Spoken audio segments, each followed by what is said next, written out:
Well, hello, my radio friends. Now, in this video, I want to touch on a very important adjustment to be had on a lot of the Minute 20 sets. And of course, this is a Grebe MU1, and it is no different. And it is an adjustment called neutralization.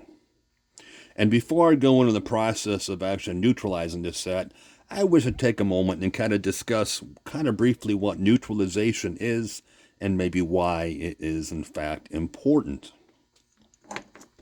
Let's start with what's going on within the inside of a O1A tube. This is a triode, three element, hence the name triode, the typical 301A or O1A, excuse me. And there's three elements within. And because of their close proximity of one another inside this glass envelope, these elements are side by side and they're close enough that they actually act like a capacitor, with the air as a dielectric between your plate and your grid is what we're really concerned with in this regard. And that capacitor, that capacitance between those two elements is absolutely critical, that we need to find some way of negating that. It's a very small value capacitor, but because it's encapsulated inside the function of this tube, it is absolutely paramount that one negates that capacitance. And neutralization is one of the ways they did them in the 20s. In fact, the neutralization, the Neutrodyne, we have all heard that word, was the rage in the 1920s. And quite frankly, it works rather well. Now, it's imperative that one negates that interplay capacitance via neutralization, because if one doesn't, the tube will suffer greatly. It will not perform well as an amplifier, and on the other side of the spectrum, it could be a very poor, and makes the set very poor performer, very non-selective. It kind of just kills the set, so to speak. So you'll either have a dead set or a set that goes into oscillation. And quite frankly, that's exactly what this set was doing. Once I got the set operable and it was playing well, and I was able to tune stations across the dial, but when I turned the volume anything above half, the set would squeal and go into oscillation. And that's what told me immediately on that somebody had monkeyed with the adjustments. And as I looked at them, sure enough, somebody had. In fact, let's touch on those adjustments. The adjustments are on the side of each one of your tuning capacitors. Here's your tuning capacitor here. Number 1, we'll call it. Number 2 and number 3. And one could just see the trimmer cap located right here on the side of number 3 tuning cap. It merely screws in and out. One must use an insulated tool to adjust, and I have a plastic screwdriver that I utilize, but it's imperative that you use a plastic insulated tool of some sort. And what we're going to do, we're actually going to adjust all three of those trimmer caps on the side of the tuning capacitors. And this tuning capacitor here is for your first RF tube. This one's for your second RF tube. And this one actually tunes your detector stage. And with that said, I'd like to touch on the tube layout, because one has to know what each one of these tubes are to perform this procedure.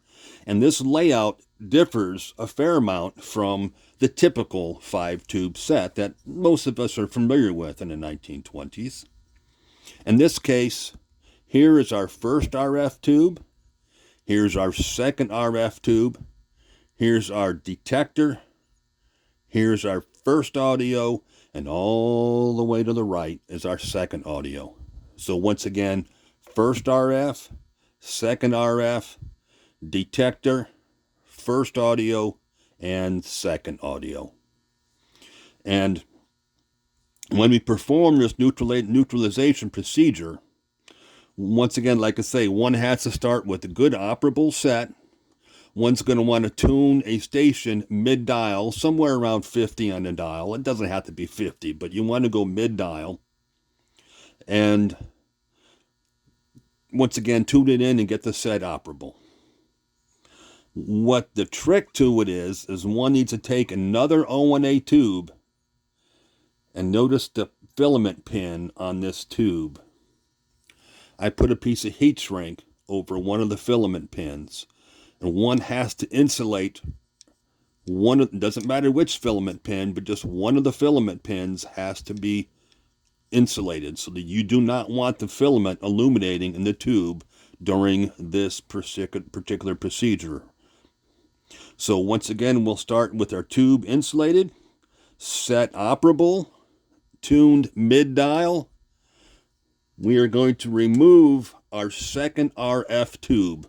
Once again, like I said, here's first RF, second RF, and your detector. We're going to remove the second RF tube.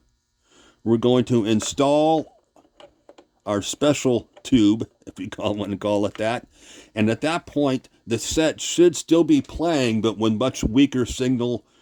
And at that point, one's going to take the insulated tool that we spoke of, reach down through here, and you're going to turn that trimmer cap on the side of the second RF tuning capacitor. It's going to be just like the one you see here. So I reach inside here with my tool, and I turn that trimmer cap to, you don't look for a peak like you do in an alignment. It's the exact opposite. You work for a null, the weakest signal possible, ideally maybe even silenced. But sometimes a real strong signal will still feed through, but tweak it to the weakest signal possible. At that point, once you've done that, that stage is neutralized. You'll remove this tube. You'll put your good tube back in. At that point, the set should be playing back very well. We're going to do the exact same thing with the first RF tube. We're going to remove the first RF tube, put our special tube inside the first RF socket, reach in with our tool here, and we're going to tweak this trimmer cap on your first tuning capacitor. Once again, you're going to tweak it to null, to the weakest signal possible. Once that's done, you remove that tube, put your good tube back in the set, and the set should be operating quite well. This third tuning capacitor trimmer serves a slightly different purpose. We're not going to utilize this to neutralize anything. This is tied to your detector stage, and because the way this stage is designed is not imperative, we are going to turn this trimmer cap strictly for numerical dial. Because we've neutralized these first two numerically on the front of the dial, they should be real close proximity of one another. So this trimmer cap we're going to use to adjust numerically on this dial so these numbers match your second and your first tuning cap. It's strictly just for, once again, numerical alignment with the first two. So once you tweak this to get these numbers all in line, the set should be in operation.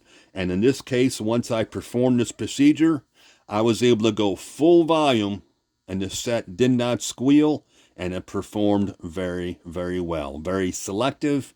In fact, earlier this evening I was playing, and a lot of you don't know, but I live in Louisiana, and I was listening to stations in South Carolina and Iowa, and also this evening I was listening to Chicago stations. So this Grebe is a hot little set. And properly tweaked, properly tuned, properly neutralized, this is one of the best performing 20s 5-tube TRFs, hands down. Alfred knocked it out of the ballpark when he came out with the MU1. And for what it's worth, he was never able to replicate the success he had with the MU1 in his later years. The MU1 was his coup de grace, so to speak. And if you don't have an MU1 in your collection, I'm going to strongly suggest you get one, because you will not be disappointed. And I guess with that said, I'll caveat on one more thing, if I may. There were 3 different variants of the MU1. This one happens to be the middle variant, and it's identified by chains, this frequency shift network one sees here, and a small audio transformer. The first variant did not have chains, did not have this, but it did have a small audio. The first is very easily recognizable because this whole switching network one sees here is not there, and the chains are not there. Second, such as this, once again, chains, switching network, small audio.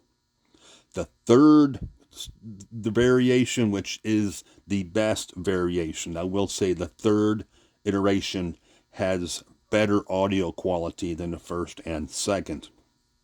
The third will look just like the second. It'll have the chains, the switching network, but the first big giveaway is the audio transformer one sees here. On the third variant, this transformer will be twice the size of this transformer. There are other differences, other nuances, but in the simplistic sake, the quickest way to identify the third is the chains, switching network, and a large audio transformer. Now, it doesn't mean the second variant one sees here is a slouch. It's not. It's a good performing set. But the third variant, because they've actually added a 135 volt B plus connection and a 112 output tube here, the set has, once again, better audio quality. Selectivity is the same, just the audio is superior. But anyway, I hope that answers your question. I know I got a little long-winded. I apologize on that, but there's certain things I just wanted to touch on. And of course, should you have any questions, by all means, feel free to ask. And as always, until next time.